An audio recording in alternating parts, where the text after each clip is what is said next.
वृश्चिक लगन के लिए हम बात कर रहे हैं सितंबर का जो अभी मंथ आने वाला है आपके लिए।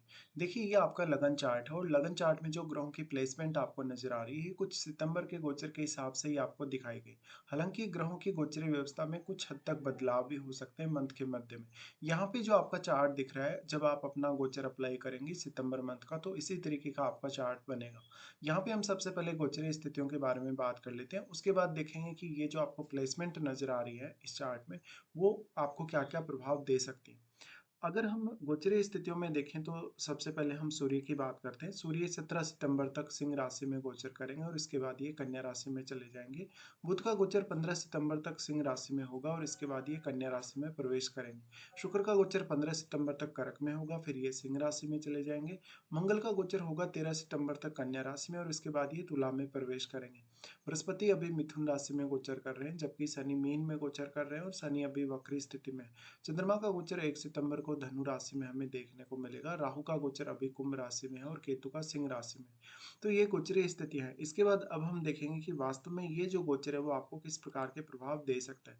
सबसे पहले यहाँ लग्नेश से स्टार्ट करेंगे। लग्नेश आपके मंगल बनते हैं। मंगल आपके चार्ट में छठे घर के भी लॉर्ड है और मंगल आ रहे हैं आपके 11वें घर में। देखिए 11वें घर में मंगल है तो इस मंथ में निश्चित तौर पे आपको कहीं ना कहीं से पैसा बनेगा।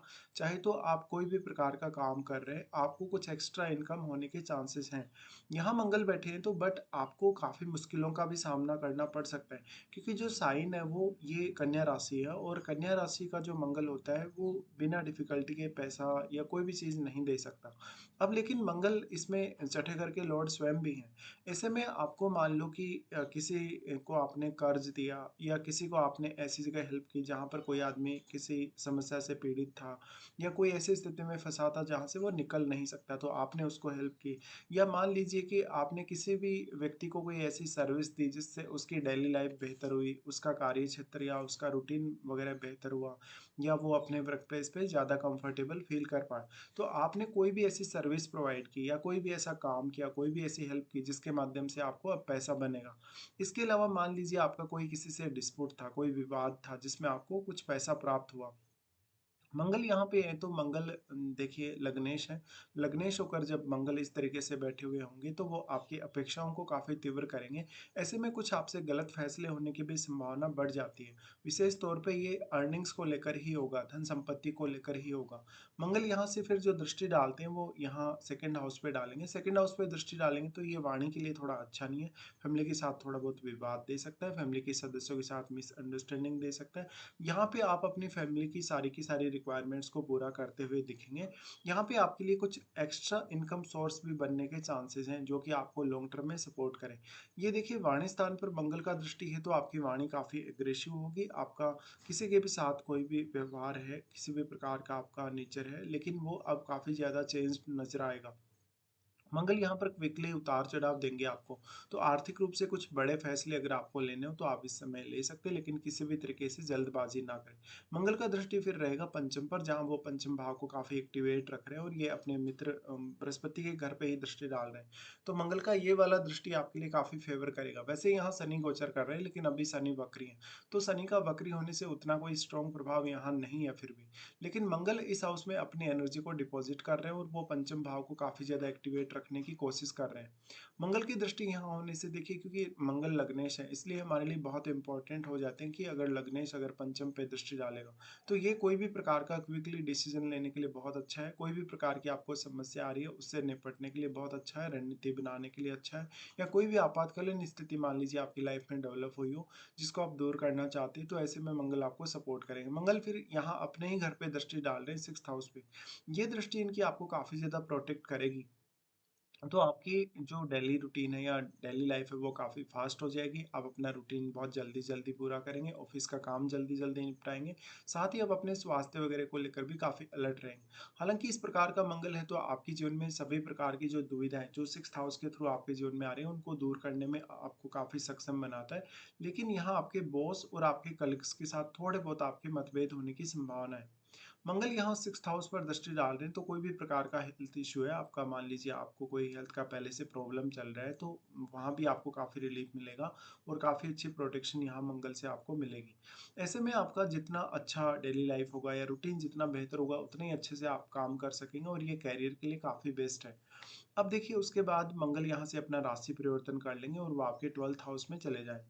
12th हाउस में मंगल जाएँगे तो ये मैरिड लाइफ़ और रिलेशनशिप को काफ़ी ख़राब कर सकता है। यहाँ पे मंगल जा रहे हैं तो ये अगर आप फ़ॉरेन जाना चाहते हैं, फ़ॉरेन में सेटल होना चाहते हैं या मान लो आपका फ़ॉरेन में ही हो आप लेकिन कोई काम आपका अटका हुआ है, सेटलमेंट नहीं मिल रहा या आपको फ़ॉरेन से इनकम नहीं मिल रही, फ़ायदा नहीं हो रहा, ऐसे में मंगल का सपोर्ट आपको बेहतरीन रहेगा। मंगल यहाँ आ रहे हैं 12वें घर में तो ये एक्स्ट्रा एनर्जी आपको प्रोवाइड कर रहे हैं। इससे अगर आप ओवर टाइम काम करते हैं कभी-कभी तो आपको काफ़ी फ़ायदा मिलेगा। आप लंबे समय तक एनर्जेटिक बने रहेंगे। हालाँकि ये बेडरूम का मंगल है तो आपको आपके पार्टनर के साथ थोड़े बहुत विवाद या मतभेद करवा सकता है। मंगल यहाँ पे फिर क्योंकि वो छठे घर के भी लॉर्ड हैं और छठे घर पे फिर से ये दृष्टि डालेंगे तो यहाँ आपको फिर भी ये प्रोटेक्ट करेंगे। मंगल का यहाँ जो 12वें घर में आएँगे तो सबसे पहले जो दृष्टि रहने वाला है वो थर्ड पे रहने वाला है। अब क्योंकि थर्ड हाउस और सिक्स्थ हाउस को एक साथ ये कनेक्ट कर रहे हैं और ये स्थिति बहुत ज़्यादा बेहतरीन हो जाती है जब भी मंगल इस तरीके से बैठे हों 12वें घर में। अब 12वें घर में इनका जो गोचर होगा वो 13 सितंबर से होगा। 13 सितंबर को ये कन्या राशि को छोड़ देंगे और 12वें भाव में आ जाएँगे। 12वें भाव में आने से आपका 12वाँ भाव काफ़ी ज़्यादा एक्टिवेट हो जाएगा, तो 12वें भाव से संबंधित कार्यों को करने में आपको काफ़ी ईज़ी रहेगा। साथ ही साथ ये आपके लिए कुछ न कुछ नए इनकम के सोर्सेज़ या आपके कुछ ऐसे पेंडिंग खर्चे, जहाँ पर आपको ये डिसीज़न लेना था कि कोई पर्टिकुलर खर्चा आपको करना है या नहीं करना है, या आपकी हेल्थ को लेके कोई इश्यू चल रहा था, जहाँ पर कोई ख़ास इम्प्रूवमेंट नहीं आ पा रहा था।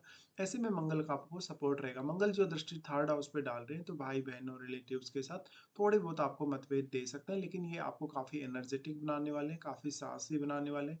तो आप जो भी फैसले करेंगे या जो भी पर्टिकुलर काम आप अपने लिए डिसाइड करेंगे, उनको ईज़िली कर पाएँगे। मंगल का यहाँ दृष्टि होने से आप काफ़ी ज़्यादा एक्टिवेट रहेंगे, जिससे आपके लिए हार्ड वर्क करना आसान रहेगा।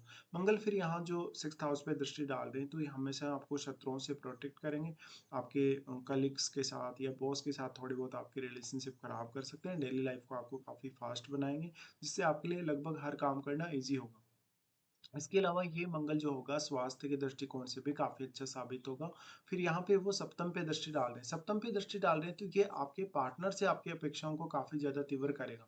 ऐसे में आप अपने पार्टनर को और अन्य जिन भी लोगों के साथ आप मिलेंगे, जिन भी लोगों के साथ आप जुड़ेंगे, उनको बहुत ज़्यादा परफेक्ट वे में देखना पसंद करेंगे। और ये स्थिति हर बार पॉसिबल नहीं हो सकती। ऐसे में पार्टनर के साथ थोड़ा बहुत मतभेद होने के चांसेज़ हैं। इस समय आप कोई भी पार्टनरशिप कर रहे हैं तो अवॉइड करें। कोई भी नया बिज़नेस अगर स्टार्ट कर रहे हैं तो ये उसके लिए ज़रूर फ़ेवरेबल है। उसके बाद हम देखते हैं यहाँ बृहस्पति को। बृहस्पति आपके चार्ट में दूसरे घर के स्वामी और आपके चार्ट में वो पंचम के स्वामी हैं। देखिए बृहस्पति का जो गोचर हो रहा है इस मंथ में वो अष्टम में हो रहा है। अष्टम में जो गोचर है वो आपको काफ़ी ज़्यादा गेन देगा। ये गेन आपको ज्ञान के मामले में और धन के मामले में होगा। मेनली जो बृहस्पति हैं, बृहस्पति यहाँ अगर बैठे हैं तो ये अकल्ट से जुड़ा हुआ कार्य करने के लिए भी बहुत अच्छी स्थिति है। और आप तो मंगल से रिप्रेजेंट होने वाले पर्सन हैं। आपका जो लगन है वो स्कॉर्पियो है। तो स्कॉर्पियो जो लोग होते हैं उनके पास ऑलरेडी वो सारी क्षमताएँ हैं अष्टम भाव से संबंधित।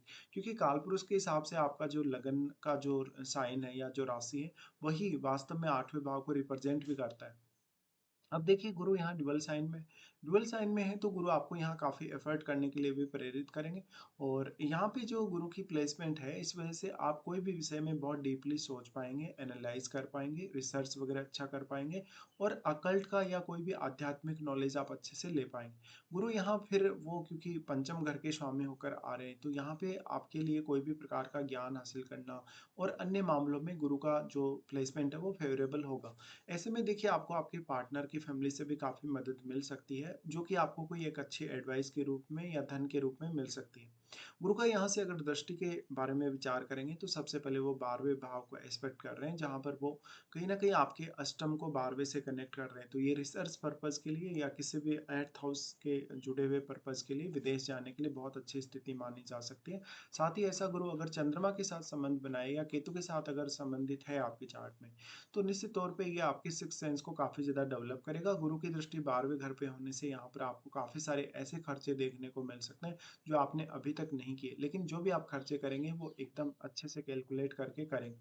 गुरु का फिर दृष्टि आ जाता है वाणी स्थान पे, जहाँ वो अपने ही हाउस पे दृष्टि डाल रहे हैं। यहाँ ये जो गुरु का प्लेसमेंट है, उसकी वजह से काफ़ी पॉजिटिव प्रभाव पड़ेगा और आपकी वाणी से आप बहुत लोगों को गाइड कर पाएँगे, दूसरे लोगों को इंस्पायर कर पाएँगे और आपकी जो वैल्यूएबल एडवाइस है, वो दूसरे लोगों के जीवन को बेहतर करेगी। यहाँ पे इनका दृष्टि है तो ये फैमिली के साथ रिलेशंस को लेकर भी कहीं न कहीं एक अच्छी स्थिति प्रदान करते हैं। अब यहाँ क्योंकि मंगल का भी दृष्टि रहेगा और यहाँ गुरु का भी दृष्टि रहेगा। बट गुरु का यहाँ दृष्टि ज़्यादा कहीं न कहीं प्रबल रहेगा और ज़्यादा पॉजिटिव रहेगा आपके लिए। ऐसे में फैमिली के साथ अगर आपका कोई इश्यू चल रहा है, कोई विवाद चल रहा है तो उसको इस समय आप सुलझा सकेंगे। फिर यहाँ गुरु का दृष्टि आ जाता है 4th पे। अब 4th हाउस में क्योंकि राहु गोचर कर रहे हैं तो ऐसा गुरु आपको फॉरेन कनेक्शन दे रहा है। क्योंकि वो यहाँ 12वें घर को कनेक्ट कर रहा है और यहाँ राहु भी 12वें घर को 4th से कनेक्ट कर रहे हैं।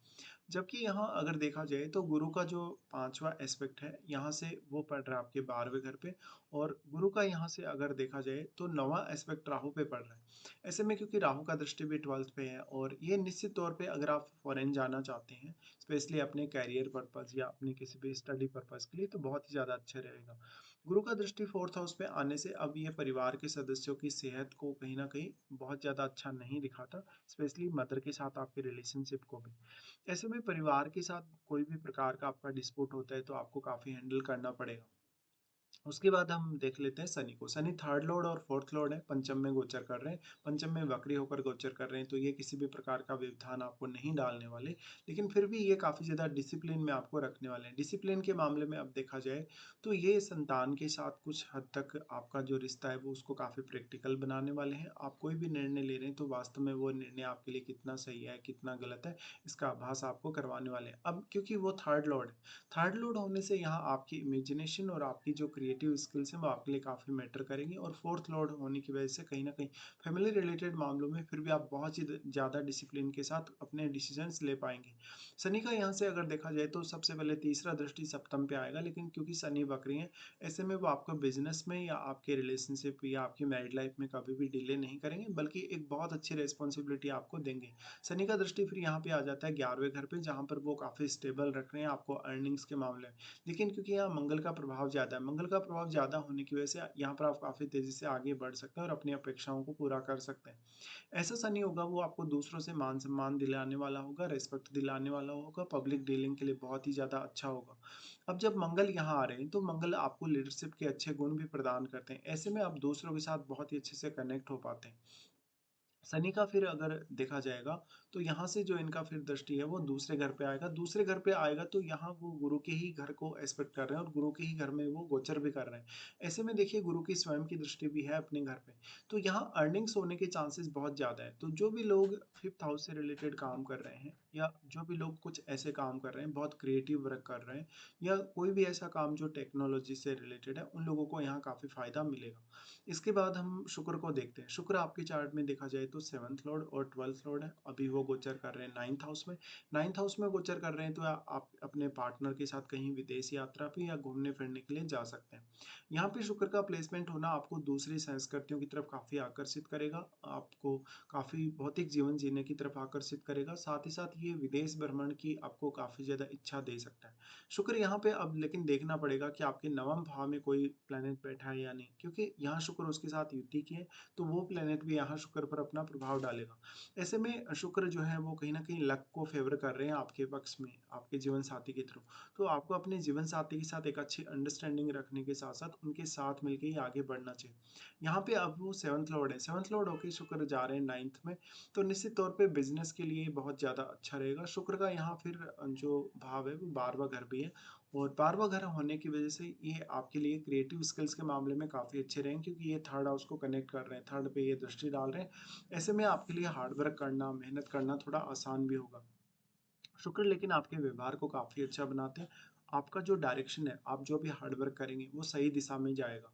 अब यहाँ पे पार्टनर का सपोर्ट आपको थोड़ा एक्सपेक्टेड ज़रूर रहेगा, लेकिन फिर शुक्र यहाँ से अपना राशि परिवर्तन कर लेंगे और वो आपके 10th हाउस में आ जाएँगे, जहाँ पर वो केतु के साथ युति करेंगे और सूर्य बुध के साथ भी। वास्तव में अगर देखा जाए, लेकिन शुक्र 15 सितंबर से आ रहे हैं। 15 सितंबर से जब ये आ रहे हैं, तो 15 सितंबर को ही बुध यहाँ पे आगे निकल कर अपने घर में चले जाएँगे, जबकि यहाँ सूर्य ही बचेंगे, 2 दिन तक ही सूर्य शुक्र के साथ युति भी करेंगे।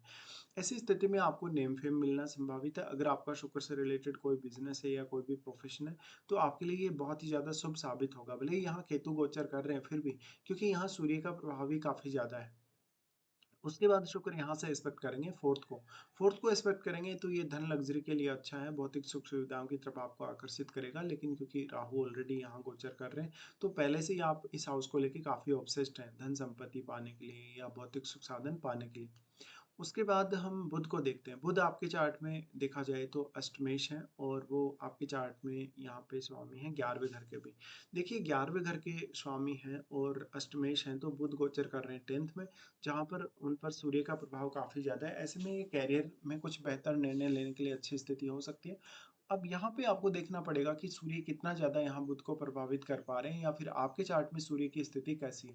देखिए सूर्य का इम्पैक्ट अगर आपके चार्ट में काफ़ी स्ट्रॉन्ग है बुध पर, तो ये बहुत ज़्यादा फ़ेवर करेगा आपको। तो करियर में जो आपके उतार-चढ़ाव अभी तक आ रहे थे, करियर आपका स्टेबल होगा, करियर के मामलों में आप ज़्यादा अच्छे से डिसीज़न ले पाएँगे। अगर आपका करियर का संबंध विदेश से है या विदेश में आप ऑलरेडी सेटल्ड हैं, तो इससे आपको काफ़ी फ़ायदा मिलने के चांसेज़ हैं। उसके बाद यहाँ पर अगर बुध को देखें तो बुध अपने ही घर में चले जाएँगे, जहाँ वो आपकी अर्निंग्स को बढ़ाने का काम करेंगे, आपको काफ़ी चालाक और चतुर बनाने का काम करेंगे। यहाँ वो मंगल के साथ युति करेंगे, तो आपके नेटवर्क को बढ़ाएँगे। आप अगर बिज़नेस कर रहे हैं, तो बिज़नेस में आपको काफ़ी गेन होगा। उसके बाद हम देखते हैं सूर्य को। सूर्य आपके चार्ट में यहाँ पे स्वामी हैं 10th हाउस के, और 10th हाउस में अभी वो गोचर भी कर रहे हैं। तो 10th हाउस में इनका गोचर आपके लिए काफ़ी फ़ेवर करेगा, क्योंकि वैसे हम केतु को काफ़ी अच्छा मानते हैं लियो साइन में, लेकिन सूर्य अपने घर में होने की वजह से हमेशा ही यहाँ स्ट्रांग होंगे और बुध भी इनके साथ है। ऐसी स्थिति में देखिए करियर के लिए कोई भी बहुत महत्वपूर्ण फैसला आप ले सकते हैं। करियर में आपको नेम फेम मिलने की संभावना रहेगी, बहुत अच्छे लोगों से या बड़े लोगों से आपकी अंडरस्टैंडिंग अच्छी रहेगी। यहाँ पे फिर सूर्य अपना प्रभाव डाल रहे हैं 4th हाउस पे, जहाँ राहु ऑलरेडी गोचर कर रहे हैं। तो कहीं न कहीं सूर्य आपको आपकी डोमेस्टिक लाइफ में भी काफ़ी सपोर्ट करेगा, और उसके बाद सूर्य यहाँ से अपना राशि परिवर्तन कर रहे हैं, 17 सितंबर को वो जा रहे हैं 11वें घर में।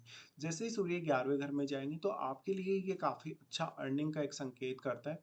आपको नेम फेम का अच्छा संकेत मिलता है सूर्य के 11वें घर में जाने से, और आप अपनी पूर्ण रूप से जो अपेक्षाएँ हैं उनको पूरा कर सकते हैं।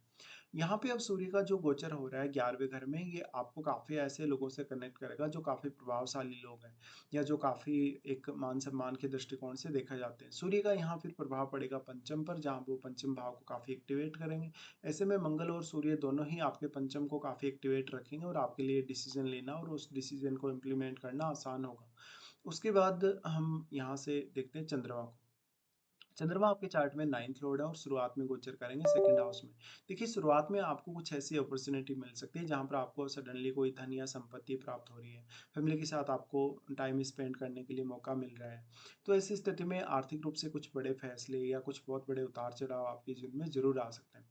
चंद्रमा यहाँ पर फिर एस्पेक्ट करेंगे 3 दिन तक आपके अष्टम को, तो अष्टम भाव से संबंधित आपको कोई ना कोई ज्ञान प्राप्त होगा, कोई ना कोई अकल्ट का नॉलेज प्राप्त होगा या कुछ आप नया सीख पाएँगे। उसके बाद चंद्रमा यहाँ 3rd हाउस में जा रहे हैं और वो 9th के लॉर्ड हैं।